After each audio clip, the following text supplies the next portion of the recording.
예배의 자리에 오신 여러분들 환영하고 축복합니다. 코로나19 상황 가운데 각자의 자리에서 주님을 만나기 위해 힘쓰는 여러분들을 한 번 더 축복하고 환영합니다. 이 시간 가운데 우리의 죄를 고백하는 시간을 갖도록 하겠습니다. 함께 묵도하시겠습니다.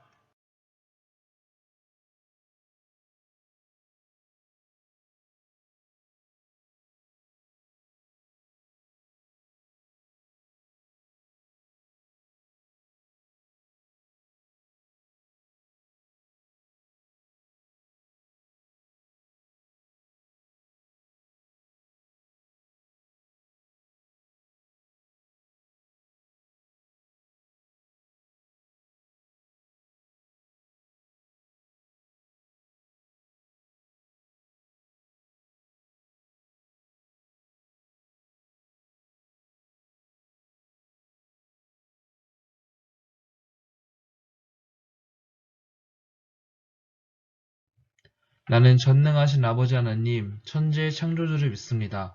나는 그의 유일하신 아들, 우리 주 예수 그리스도를 믿습니다.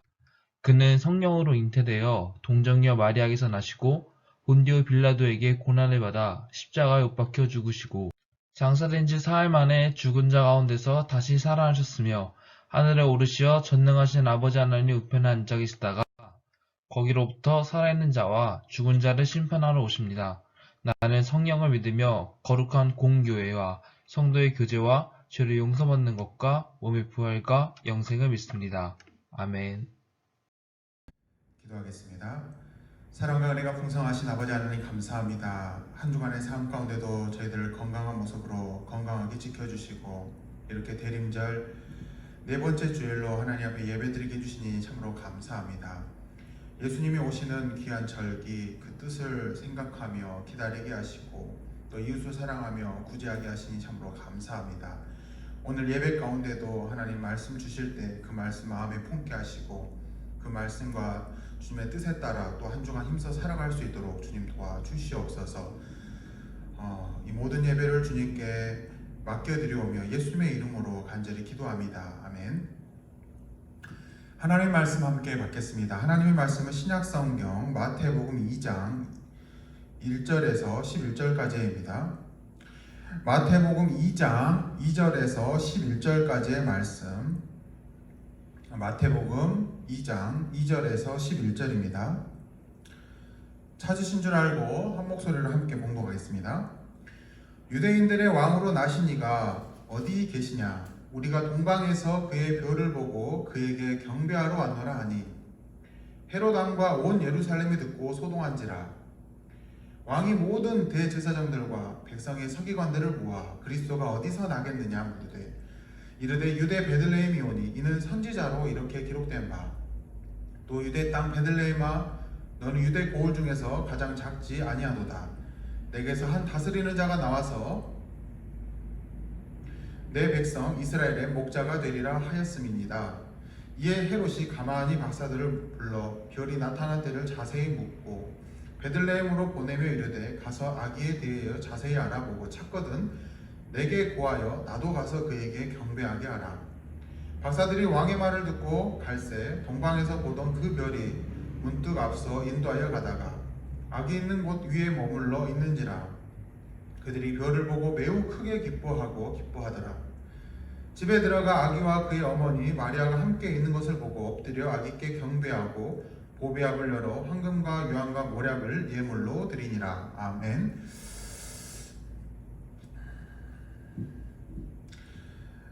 예수님을 경배한 동방의 박사들이라는 제목으로 하나님 말씀을 나누고자 합니다. 여러분 한 주간 잘 지내셨죠? 우리 가족들과 우리 혼자 있으면 우리 한번 인사해 볼까요? 메리 크리스마스. 네, 메리 크리스마스. 이번 주는요 눈도 참 많이 왔어요. 어떻게 보면 첫눈은 아니지만 우리가 느낄 때에는 첫눈처럼 느껴지는 눈이 이번 주에 내렸습니다. 그래서 그런지 몰라도 이제 화이트 크리스마스가 살짝 기대가 됩니다. 지금 이 영상을 녹화하고 있는 중에 보니까 이렇게 하얗게 김이 올라오고 있어요. 그만큼 얼마나 추운지 몰라요. 여러분들은 건강하게 잘 지내고 있죠? 네. 지금 대림절 네 번째 주 있습니다. 그래서 이렇게 대림초를 밝히고 있는데 이제 다 밝혔어요. 이제 마지막 주가 되어서 보라색에서 하얀색의 초가 다 밝혀졌습니다. 대림이라는 말은요, 라틴어로 어드벤투스라는 뜻을 가지고 있어요. 영어로는 약간 어드벤처와 비슷하죠. 어드벤투스라고 오다 그리고 도착하다 라는 뜻을 가지고 있다고 해요. 말 그대로 오실 그분을 기다린다 라는 의미인데, 예수님의 탄생과 세상의 심판 그리고 그때 다시 오실 예수님을 재림을 기다리는 절기입니다. 그러니까 우리가 성탄절하면 성탄절에 태어나실 예수님도 기대하지만, 지금은 예수님께서 하늘 보좌로 올라가시고 지금 현재에는 다시 오실 예수님을 우리가 재림을 기다리고 있지 않습니까? 그런 의미에서 두 가지 의미가 있는 거예요. 탄생하신 예수님을 축하하고 기다린다는 의미에서 대림절이고, 또 하나는 다시 오실, 심판주로 다시 오실, 재림하실 예수님을 기다린다라는 의미도 가지고 있습니다. 그래서 우리가 대림초를 이렇게 켜놓고 어둠에서 빛으로 한 주 한 주 세상이 밝아진다라는 의미에서 우리가 절기를 교회마다 지키고 있습니다. 대림절에는요, 이 세 가지 뜻이 있는데, 첫 번째가 뭐냐면 이 세상을 탄생하신, 그러니까 다시 말하면 예수님의 성탄을 준비하는 기간이고, 두 번째로는 마지막 날 심판의 날 다시 오실 예수님을 준비하면서 기다리는 기간, 그리고 마지막으로 한 해 동안 나의 부족했던 점, 한 해 동안 하나님 앞에 내가 감사했던 점을 생각하면서 마음으로 준비하는 기간이 이 대림절의 세 가지 의미라고 해요.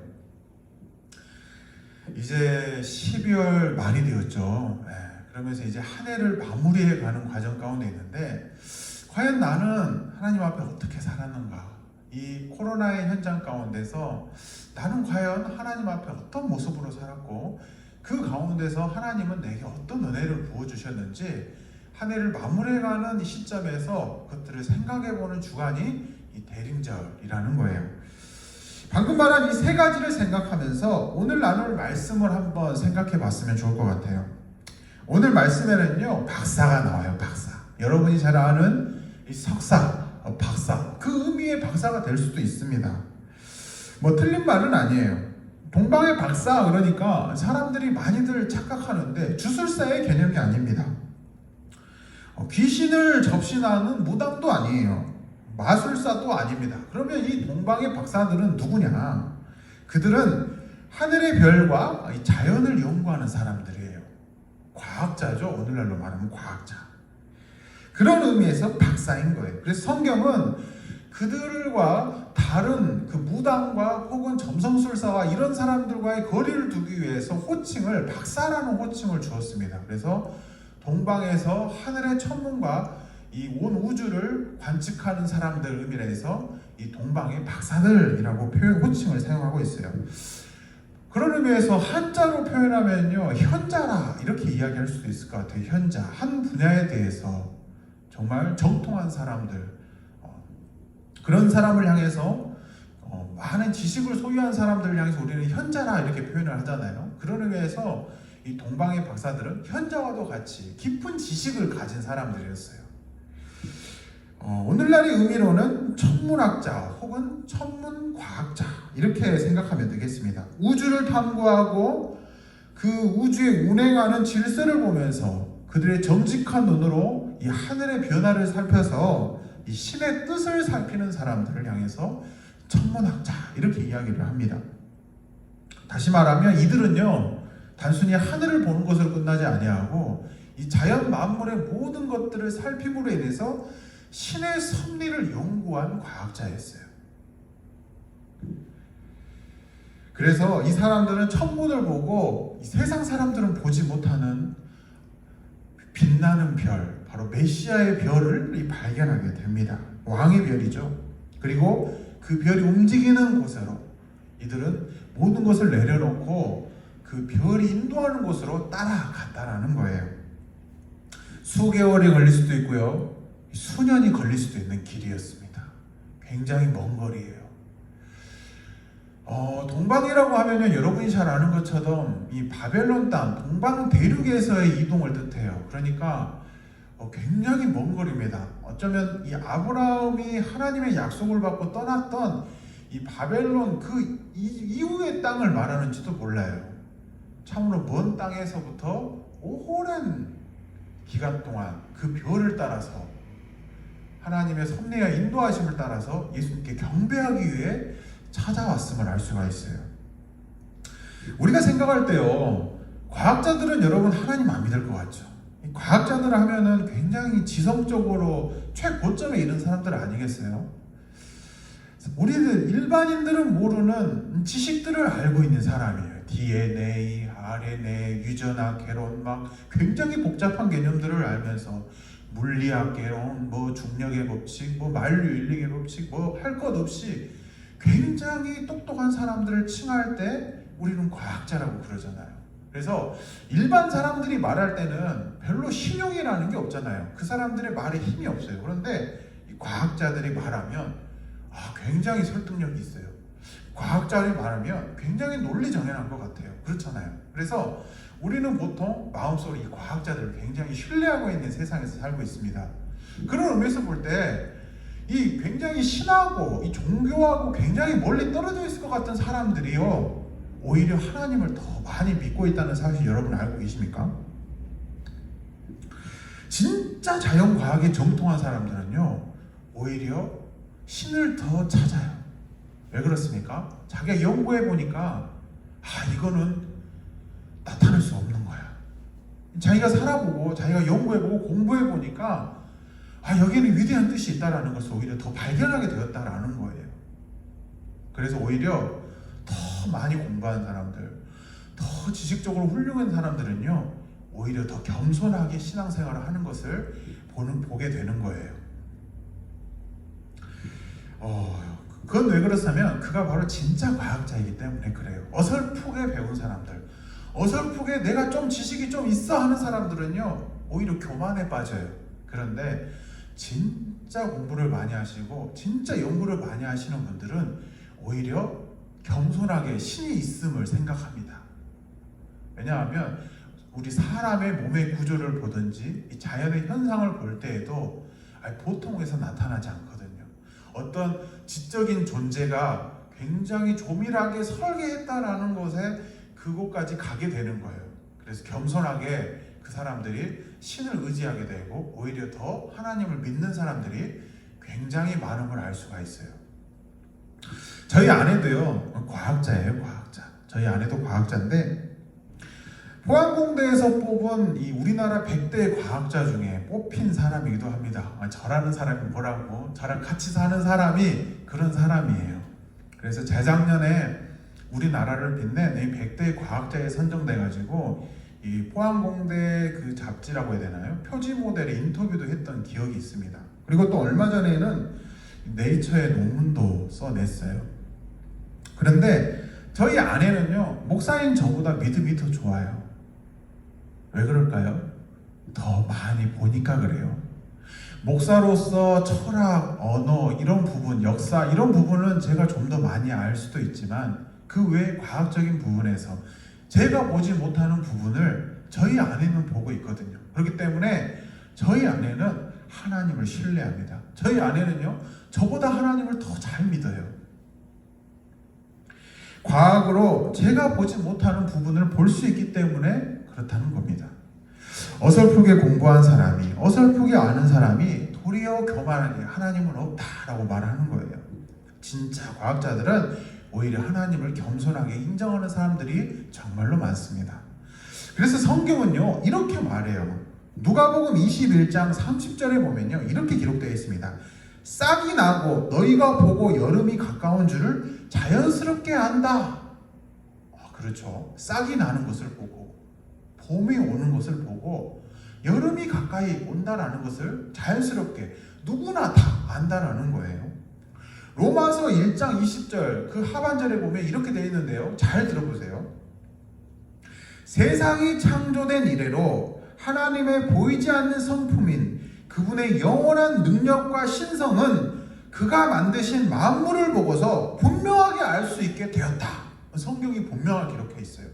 하나님의 신성이 하나님이 창조하신 그 만물 가운데 깃들어 있다 보니까 자연 만물을 자세히 들여다보면 하나님을 발견할 수 있게 된다라는 거예요. 놀랍지 않습니까? 더 읽어볼게요. 사람들은 하나님을 알면서도 하나님께 하나님으로 영광을 돌리지도 않았고 하나님께 감사하지도 않았습니다. 오히려 사람들은 헛된 것을 생각했으며 그들의 어리석은 마음은 어둠으로 가득 찼어요. 보이고 있음에도 불구하고 애써 자신의 눈을 가리고 자신의 마음 가운데 욕심으로 가득 채우기 위해서 어둠으로 가득 채웠다. 이렇게 성경이 말하고 있어요. 로마서 1장 22절에는 이렇게 결론을 내고 있어요. 사람들은 자기들이 지혜롭다고 생각하지만 사실은 어리석은 사람들이다. 그런 것을 볼 때 하나님은 사람으로 하여금 하나님이 없음을 핑계낼 수 없다. 이렇게 결론을 내고 있습니다. 이게 바로 사도 바울이 결론을 낸 거예요. 우리는 창조주 하나님을 부인할 수도 없다.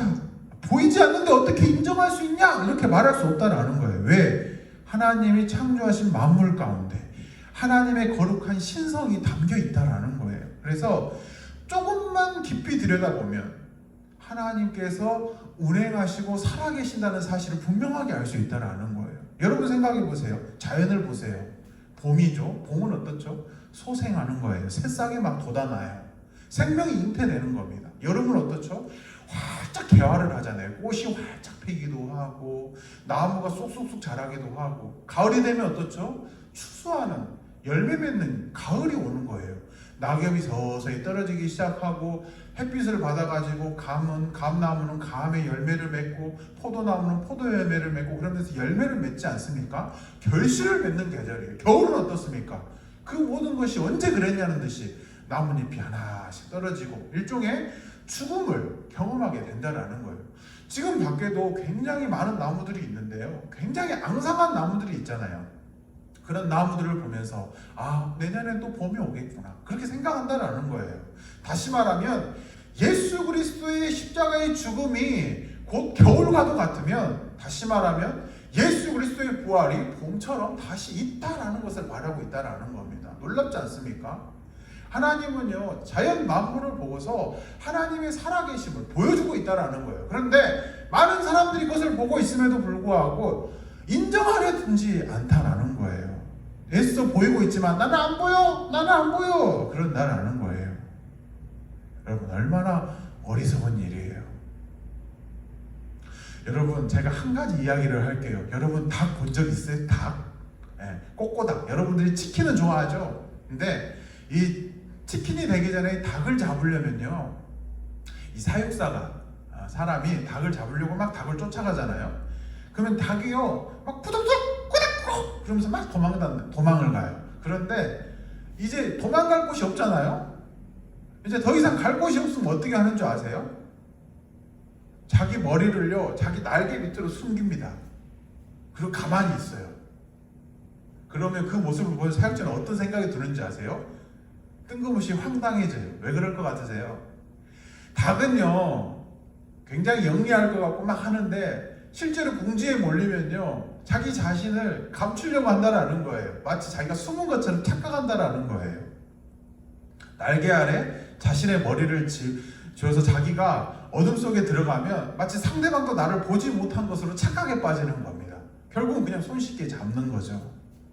여러분 우리도 마찬가지예요.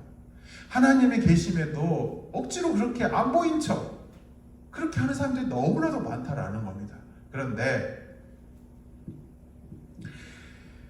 오늘 말씀으로 다시 돌아와서 생각해 보면요 이 동방의 박사들은요 그냥 오지 않았어요. 예물을 들고 예수님께 찾아왔어요.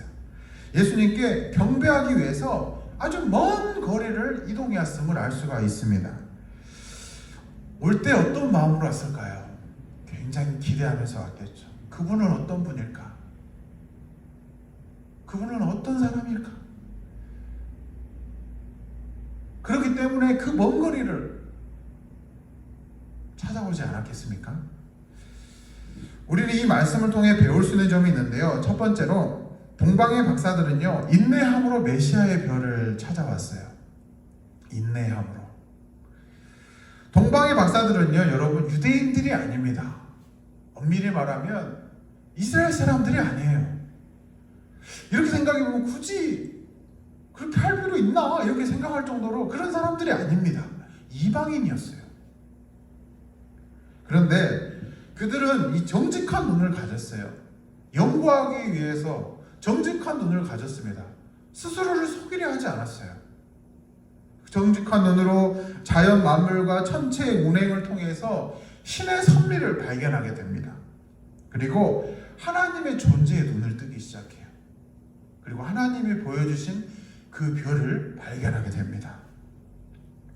그들은 이 하나님의 별, 이 메시아의 별을 찾아냈고 그 별이 가는 곳으로, 그 별이 이동하는 곳으로 자신들의 모든 것을 짊어지고 이동을 하게 됩니다. 유대인들도 찾지 못한 별이에요. 그렇죠? 성경에 보면요, 유대인들도 찾지 못했어요. 사실은 유대인들조차 관심이 없었습니다. 하나님의 자녀들도요, 사실 하나님께서 그렇게 보여주셨음에도 불구하고 반응하지 못했어요. 그랬던 시기에, 그렇게 어둠이 가득했던 시기에 이방인들이 그것을 맨 처음으로 발견을 하게 됩니다. 이유가 무엇이었을까요? 바로 하나님이 보여주신 거예요. 하나님이 알려주신 겁니다. 관심이 없으면 여러분 찾을 수 있겠습니까? 관심이 없으면 찾을 수 없겠죠. 관심이 있기 때문에 볼 수 있었던 거예요. 하나님은 이 자연을 통해서 이 하나님을 알고자 한, 이 신을 알고 싶어 하던 그들에게 이 메시아의 태어나심을 보여주신 겁니다. 그리고 그들은 그 보여주신 거에 대해서 굉장히 기뻐했어요. 굉장히 감격했음을 알 수가 있어요. 지식으로 끝나는 것이 아니라 그 지식을 실제로 눈으로 봤을 때 그 기쁨이 얼마나 컸겠어요. 과학자들은 어떤 것을 발견하게 되면 유레카 외치잖아요. 유레카. 발견했다. 알아냈다. 그러잖아요.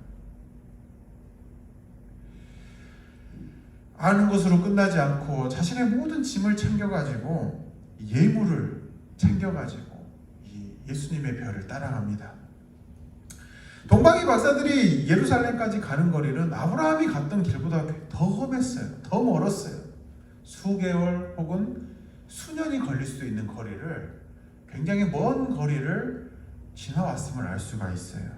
얼마나 인내가 대단했을지 여러분 생각해 보세요. 얼마나 간절하게 기다렸을까. 그 모든 어려움을 뚫어내고 이 베들레헴에 도착해서 예수님을 만났을 때 그들의 기쁨이 어떠했을까?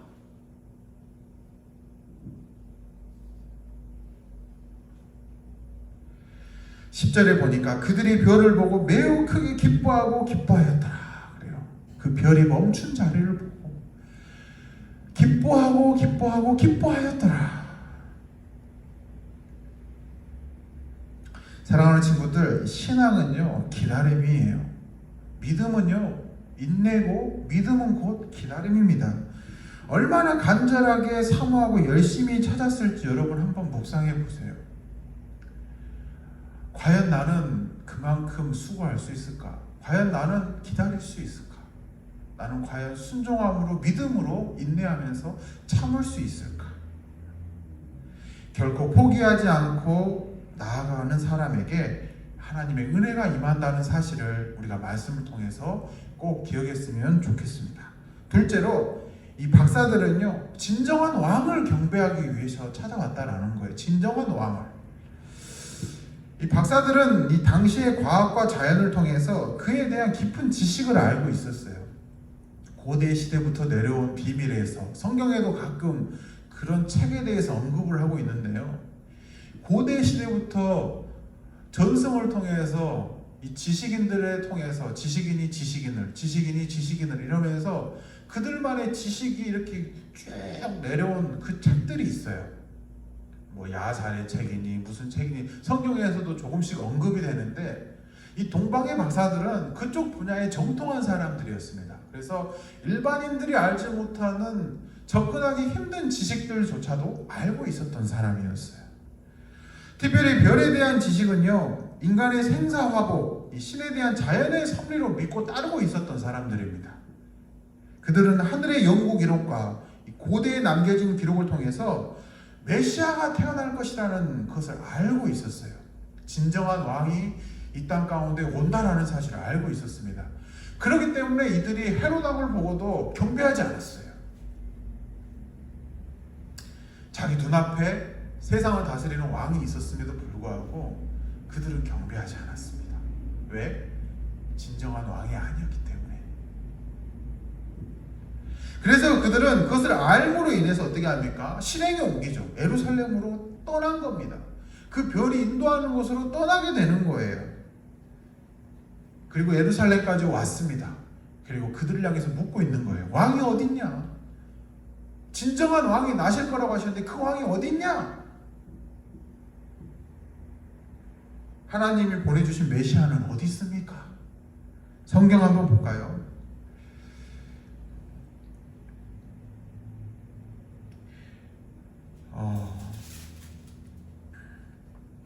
2절 말씀에 그렇게 되어 있죠. 유대인의 왕으로 나시니가 어디 계시나?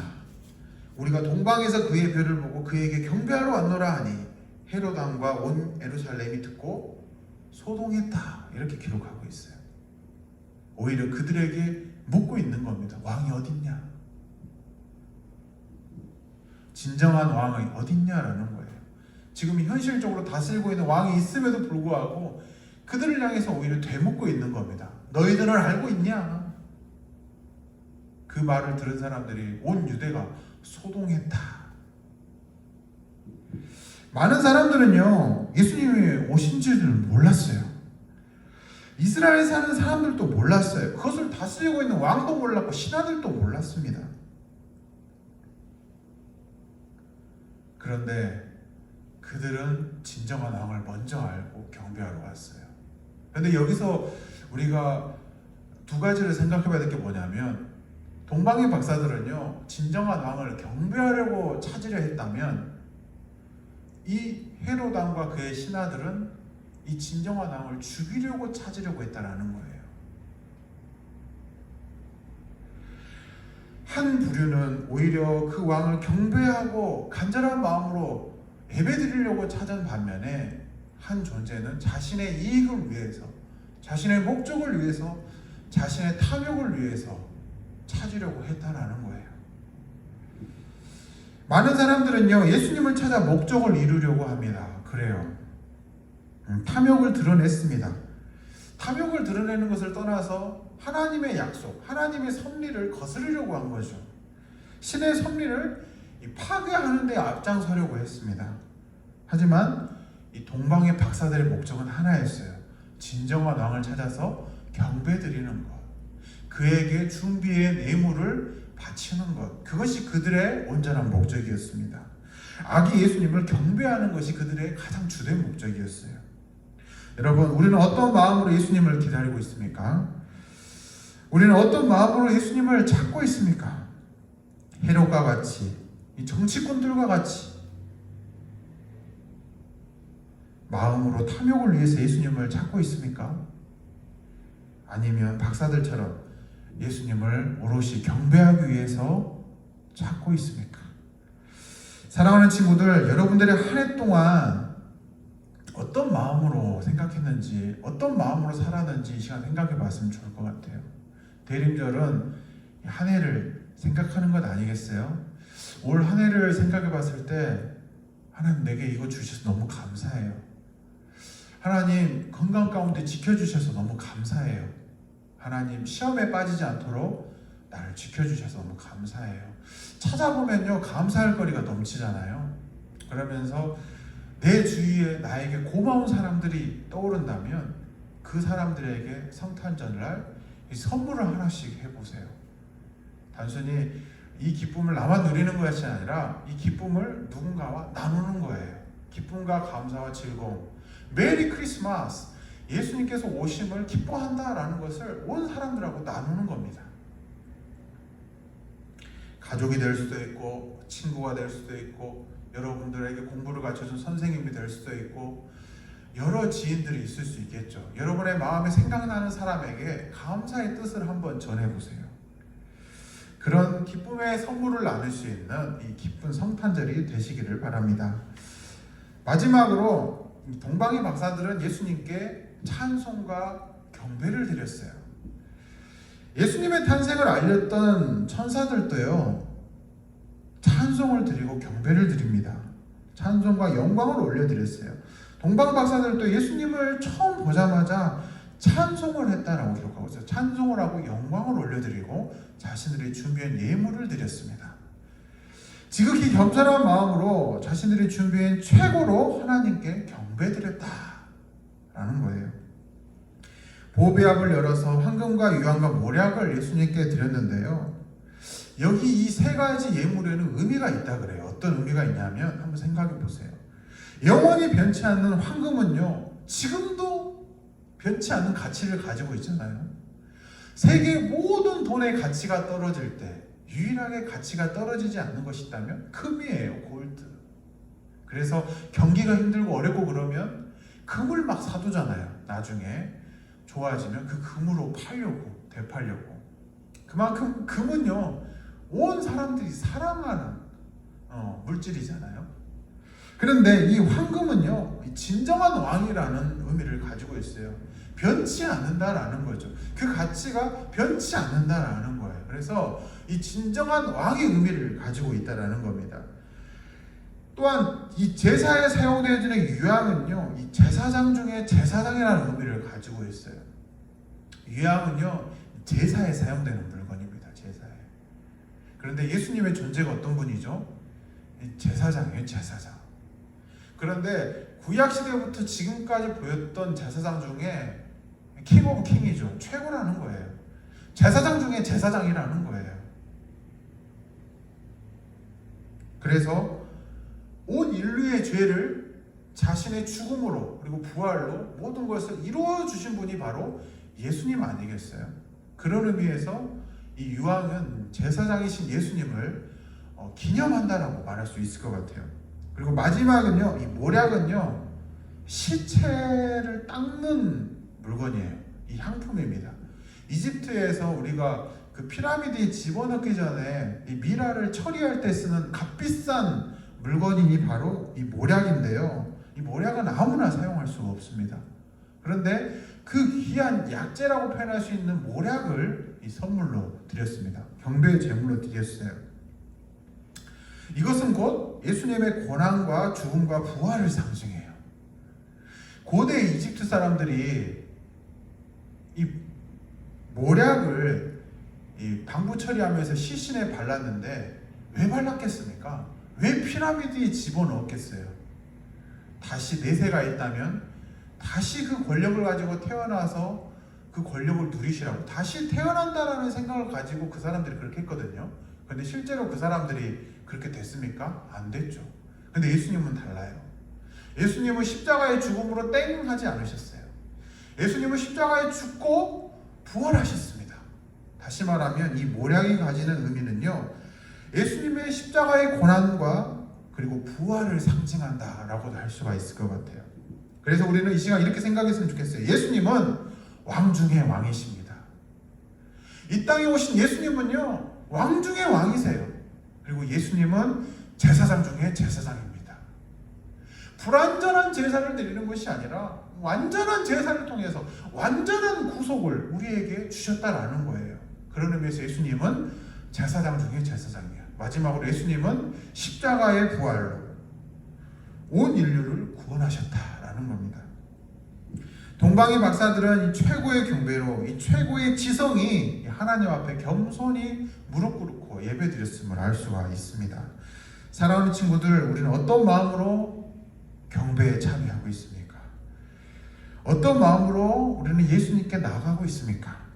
이제 말씀을 정리하고자 합니다. 믿음은 기다림이에요. 신앙은 곧 인내입니다. 인내는 곧 기다림이에요.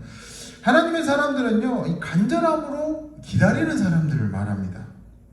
그렇게 간절함을 가지고 기다리는 사람에게 하나님께서는 보여주시고 알려주시고 깨닫게 해주신다라는 거예요. 우리의 탐욕과 이기심으로 예수님을 기다리는 사람들이 아닙니다. 우리는 어떤 목적을 이루려는 마음으로 예수님을 기다리지 않아요. 오직 우리를 구원하시기 위해 오신 예수님께 겸손함으로 감사함으로 예배를 드리기 위해서 우리는 예수님을 생각합니다. 동방의 박사들이 아주 먼 거리를 감사함과 기쁨으로 와서 예수님 앞에 기쁨의 예배를 드린 것처럼, 기쁨의 경배를 올려드린 것처럼, 기쁨의 찬송을 올려드린 것처럼 우리도 다시 오실 예수님을 겸손하게 기다리는 그런 귀한 믿음을 가지는 이 대림절 마지막 주일 예배 되시기를 주님의 이름으로 축원합니다. 기도하겠습니다. 사랑과 은혜가 풍성하신 하나님 감사합니다. 대림절 네 번째 주일입니다. 오늘의 말씀을 함께 나누게 하시니 감사합니다. 이 말씀을 통해 깨달은 것들이 쉽게 잊혀지지 않게 하시고 오늘 주신 말씀처럼 동방의 박사들이 예수님을 어떤 마음으로 경배하고 찾아왔는지 다시 한번 깊이 묵상하며 생각하는 귀한 대림절을 보내게 하여 주옵소서. 이제 다가올 성탄절에 형식적인 나눔과 감사와 기쁨이 아닌 참 기쁨과 감사로 나눌 수 있는 귀한 성탄 되게 하여 주옵소서. 주님, 세례 교육을 받고 하나님의 자녀로 살기로 결단하는 주님의 귀한 자녀들이 있습니다. 주님의 귀한 자녀로 인정하여 주시고 그들의 신앙과 그들의 앞날 위에 영원토록 함께하여 주옵소서. 주님, 한 해를 마무리해가는 시점에 와 있습니다. 한 해 동안 감사한 것들을 하나하나 생각해 봅니다. 나를 위해 기도해 준 사람 있습니까? 나를 위해 응원하고 격려해 준 사람 있습니까? 나를 위해 지치고 힘들 때 용기를 준 사람이 있습니까? 나에게 위로를 준 사람이 있습니까? 다가올 성탄절에는 그런 지인들에게, 그런 존재들에게, 그런 분들에게 귀한 선물을 나눌 수 있는 저희들이 되게 하여 주옵소서. 이 시간 빈손으로 나오지 아니하고 마음과 정성을 모아 드린 예물 위에 하나님 축복하여 주시고 이 예물이 사용되어지는 곳마다 어려운 이웃의 즐거움이 되게 하시고 힘들고 지친 이에게는 큰 위로와 감사가 되게 하여 주옵소서. 이 모든 기도를 예수님의 이름으로 기도하오며 지금은 우리 구주 예수 그리스도의 은혜와 하나님 아버지의 무한하신 사랑하심과 성령님의 동행하심이 기쁨과 감사로 온전히 경배드리기 원하는 모든 주님의 자녀들 위해 영원토록 함께 하옵시기를 간절히 축원하옵나이다. 아멘.